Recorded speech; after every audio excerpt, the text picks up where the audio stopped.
intelligence guided by experience, the outcome here was kind of foretold with the first Supreme Court decision on this, saved and rescued from obscurity and oblivion by the Chief Justice. It was only stood to reason it was going to happen again.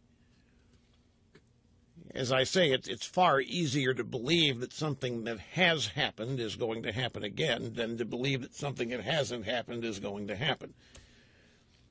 I'm still, everybody is the air out of their sails over this today, but it was kind of foretold.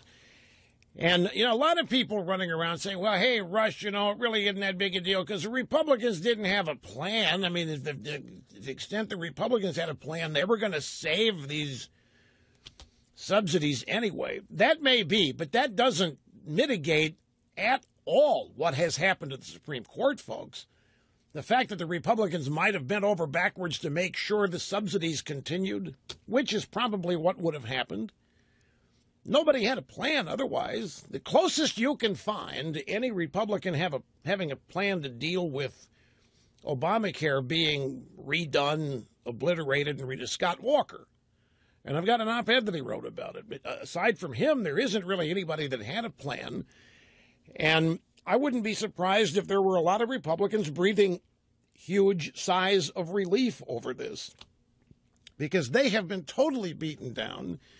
And they think that anything that makes the American people unhappy is going to be blamed on them.